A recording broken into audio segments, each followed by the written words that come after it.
বসুন বসুন বসুন।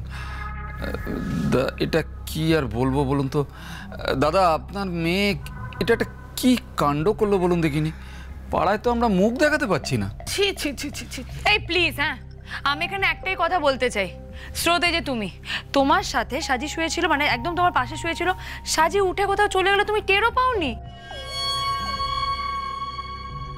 হ্যাঁ সেই তো আশ্চর্য কথা বলছেন কিন্তু আপনারা। আপনি বলছেন যে আপনার ঘরে ঢুকে আলমারির থেকে না কেউ গয়না নিয়ে চলে গেছে, তা আপনার বিছানায় আপনার বালিশের নিচেই তো চাবিটা থাকে। কি ঘুমোচ্ছিলেন, মানে কত ঘুমোচ্ছিলেন যে আপনি টেরই পেলেন না? আরে কি গো, এ তো দেখছি উল্টে আমাদের নামে বদনাম করছে। কি আশ্চর্য! আমি ঘুমিয়ে ঘুমিয়ে দেখবো যে কে আমার বালিশের নিচ থেকে চাবি নিয়ে চলে যাচ্ছে। আর তাছাড়া আমি তো ঘুমের ওষুধ খেয়ে ঘুমোই না। মানলাম আপনি ঘুমের ওষুধ খেয়েছিলেন, স্রোত কি করছিল? স্রোত, তুমিও ঘুমের ওষুধ খেয়েছিলে, বুঝতে পারলে না যে তোমার পাশ থেকে সাজি চলে গেল? আসলে সোনাদা, আমার তো শরীরটা খুব খারাপ, খুব কড়া কড়া ওষুধ চলছে গো। আর সাজি যে কোথাও যেতে পারে এটা সত্যি আমার মাথাতেও আসেনি। মানে সকালে ঘুম থেকে উঠে মানুষের তো অনেক কাজ থাকতে পারে, ওয়াশরুম যেতে পারে, চা করতে যেতে পারে। আসলে আমি তো একটু বেলায় উঠি, ও তাড়াতাড়ি উঠে পড়ে। তাড়াতাড়ি উঠে পড়ে, তাড়াতাড়ি উঠে পড়ে করবি না তো বাবু? কি এমন তাড়াতাড়ি ওঠে রে? 9টা 10টা অবধি ঘুমোয়। মা ঠিক আছে, আমি তো একটু লেট করে উঠি, ও আগে উঠে, সেটাই তো বলছি।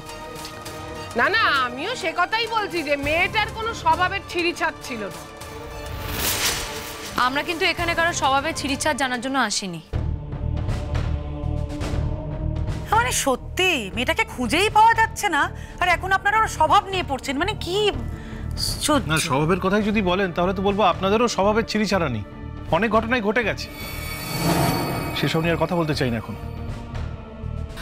যাক যাক, এখন আর উভয় পক্ষের মনোমালিন্য করে কোনো তো লাভ নেই। মেয়েটাকে তো খুঁজে বার করতে হবে। আমরা ভাবছিলাম যে থানায় একটা মিসিং ডায়েরি করব। হ্যাঁ, আপনারা কি করবেন আমাদের জানার দরকার নেই। আমরা এখান থেকে সোজা থানায় যাব, মেয়েকে খুঁজে বার করব, তারপর সমস্তটা বুঝে নেব। না না, সে তো বটেই, সে তো বটেই, আপনাদেরই তো মেয়ে, কিন্তু আমাদেরও তো বৌমা। আর এখনো তো পাড়ার লোকেরা কিছুই জানতে পারেনি। তারা যখন জানতে পারবে তারাও 4টে প্রশ্ন করবে। হ্যাঁ, এই তো সবে বিয়ে হলো, এর মধ্যেই মনে হচ্ছে এই পাড়াতে আমরা থাকতে পারবো না। না,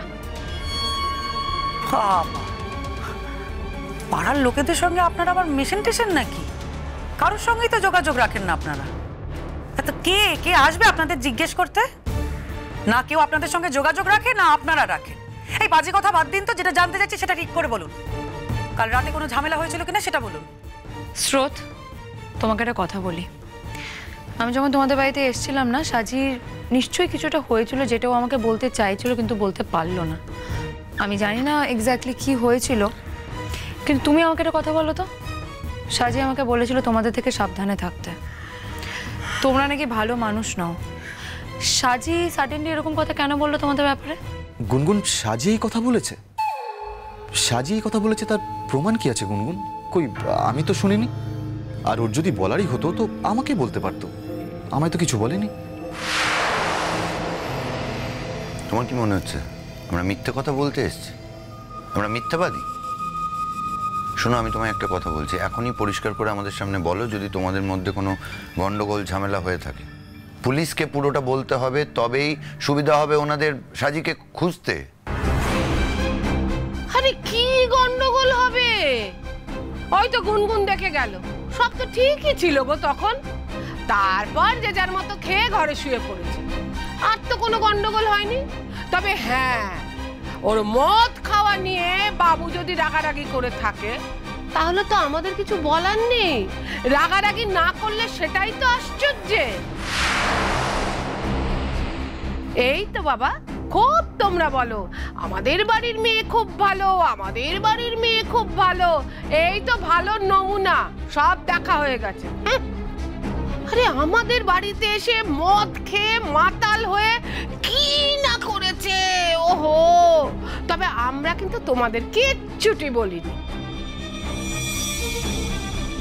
হ্যাঁ, ঘটনাটা খুব বাজে ঘটিয়ে ফেলেছে। আসলে আমাদের তো এসব দেখার অভ্যাস নেই, তাই না? কোনোদিনও না। দেখুন, আমরা এটা মোটেই বিশ্বাস করছি না। সাজি এরকম কাজ কোনোদিন করতে পারে না। মানে আমরা কি মিথ্যে কথা বলছি নাকি গুনগুন? আমার কি লাভ মিথ্যে কথা বলে আমার বউয়ের সম্পর্কে? আমি তো শুধু তোমাকে বলেছি, আমি তো আপনাদেরকে বলিও নি। আর সেটাও বন্ধুর মতোই ওর সঙ্গে শেয়ার করেছিলাম, যাতে পরে আপনাদেরকে বোঝাতে পারে যে আমাদের বাড়িতে এসব চলে না। হয়তো নেশা করেছিল, মানে আপনারা হয়তো সেটা জানেন না, এই কলেজের কিছু বন্ধু বান্ধবের কাছ থেকে। আজকাল এরকম অনেক ছেলে মেয়ে করে থাকে, কিন্তু তারা বাড়িতে জানায় না। হ্যাঁ, অনেক ছেলে মেয়ে এরকম করতে পারে, কিন্তু আমরা জানি, আমাদের বিশ্বাস, আর আমরা ঠিক জানি যে আমাদের মেয়ে এরকম করতে পারে না। আমরা এতগুলো বছর ধরে সাজিকে দেখছি, আমরা কোনোদিন বুঝতে পারলাম না, তুমি একদিনই বুঝে গেলে। ওই দেখো, দেখেছিস বাবু, আমি তো জানতাম এরা বিশ্বাস করবে না, সেই জন্যই তো ফোন করে ওদের কিছু বলিনি। না হলে তো আমার খুব ইচ্ছে ছিল ওদের সব কথা জানানোর। আচ্ছা, তর্কের খাতিরে ধরে নিলাম ও ড্রিঙ্ক করেছিল, তার সঙ্গে বাড়ি ছেড়ে যাওয়ার কি সম্পর্ক? না, সম্পর্ক নেই তো, আমি তো সেটাই বলছি। আমি শুধু রাগ করেছিলাম যে সাজি এইভাবে ড্রিঙ্ক কেন করলো, আর আমার বন্ধুদের সামনে আমার মান সম্মানটা কেন ডোবালো। বন্ধুদের কাছে মান সম্মান ডোবানোর কি হয়েছে? তারাই তো সব এসে আসর বসেই ছিল এই বাড়িতে। আমি ভাবতেও পারি না কোনো ভদ্র বাড়িতে এভাবে মদের আসর বসতে পারে। তোমার বন্ধুরা নিশ্চয়ই জানতো যে বাড়িতে মদের বোতল নিয়ে এলে আসর বসানো যায়। আর যদি ধরে নি তারা মদের বোতল আনেনি, তাহলে তোমাদের বাড়িতে মদের বোতল মজুদ ছিল। তার মানে ধরে নিতে হবে যে তোমরা এই সমস্ত চর্চা করো বাড়িতে। মদের চর্চা আমাদের বাড়িতে? ছি ছি ছি ছি ছি ছি। আচ্ছা বেশ, আপনাদের বাড়িতে যদি মদের বোতল না থাকে, তাহলে আমি ধরে নিচ্ছি যে বন্ধুরাই মদের বোতল নিয়ে এসেছিল। তাহলে তারা জানতো যে এ বাড়িতে মদের বোতল নিয়ে এলে এখানে সেলিব্রেট করা যায়, মদ খাওয়া যায়। আর আমার মেয়েকে দোষ দিচ্ছেন কি? আমার স্থির বিশ্বাস আমার মেয়ে বাধা দিয়েছিল এই সমস্ত কুকীর্তিতে। আমার কিন্তু তাই মনে হচ্ছে, মানে খুব সাধারণ বুদ্ধিতে এটা মনে হওয়ার কথা যে ও বাধা দিচ্ছিল, তাই তুমি রিঅ্যাক্ট করেছো। বিশ্বাস করো সোনাদা, আমি তো তখন বাড়িতেই ছিলাম না, আমি বেরিয়েছিলাম একটা কাজে। ফিরে এসে দেখি যে সাজি ড্রিঙ্ক করে আমার বন্ধুদের গলা জড়িয়ে খুব বিচ্ছিরি একটা সিন ক্রিয়েট করছে। সোনাদা, ওইসব দেখে কি নিজের মাথা ঠিক রাখা যায় বলো? আমি একটু কথা শুনিয়ে দিয়েছি, আমি তো আমার বন্ধুদেরকেও বাড়ি থেকে বার করে দিয়েছিলাম। তারপর ওরাই বলল যে সাজি নাকি ওদের থেকেই জোর করে নিয়ে খেয়েছে। আর সাজি এটাও বলেছে যে কতদিন বাদে এরকম ড্রিঙ্ক করতে পারছি, আমার গলার ভেতরটা পুরো শুকিয়ে গেছিল। আমি সেই কথায় সাজিকে জিজ্ঞেসও করলাম যে তুমি কি নিয়মিত ড্রিঙ্ক করতে? ও সেটা অস্বীকার করেছে, কিন্তু বলল যে সেদিন কেউ ড্রিঙ্ক করেছে। আর অস্বীকার করার তো কোনো জায়গা নেই সোনাদা, আমি সবটা নিজের চোখেই দেখেছি। আর এখন আপনারা বলছেন যে সব দোষ আমার। আচ্ছা স্রোত, তুমি আমাকে একটা কথা বলো তো, আমি যে তোমাকে টাকাগুলো দিয়েছিলাম সেই টাকাগুলো তুমি কি করলে? কোন টাকা গুনগুন? কোন টাকা মানে? আমি তোমাকে যে টাকাগুলো দিয়েছি সেই টাকাগুলো নিয়ে তুমি কি করলে? আস্তে আস্তে। ও মানে তুমি আমাদের বিজনেসে যে টাকাটা ইনভেস্ট করেছিলে।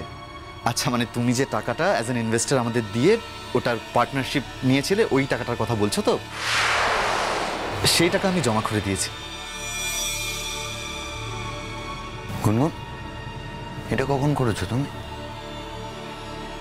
ওর টাকাটা আর প্রয়োজন ছিল, তাই আমি ড্যাডির কাছ থেকে টাকাটা নিয়ে ওকে দিয়েছিলাম।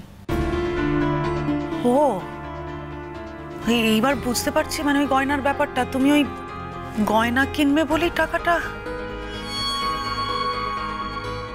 হ্যাঁ, আজকে এত কিছু হয়ে যাওয়ার পর আমি এই কথাটা না বলে পাচ্ছি না।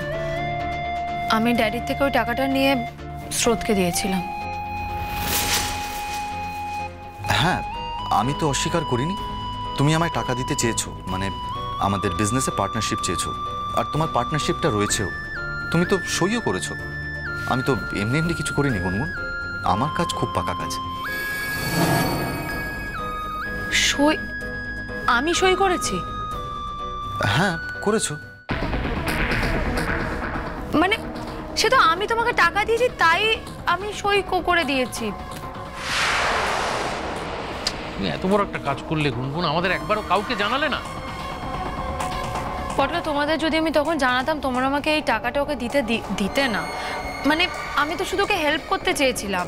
ও আমাকে বলেছিল যে ওর অনেক নাকি ধার দেনা হয়ে গেছে, তাই ওকে আমি টাকাটা দিয়েছিলাম। আর ও এখন তো উল্টো কথা বলছে। আস্তে কথা বলো। আমি এই টাকাটা ফেরত নিতে চাইনি, আর যেহেতু আমি এই টাকাটা ফেরত দিতে চাইনি, ও বলেছিল এই জন্য এই টাকাটা পার্টনারশিপে কাটিয়ে দেবে। এখন ও কী সব বলছে তো বুঝতেই পারছি না। হ্যাঁ, আমি তো এখনো সেই কথাই বলছি গুনগুন। খুন খুন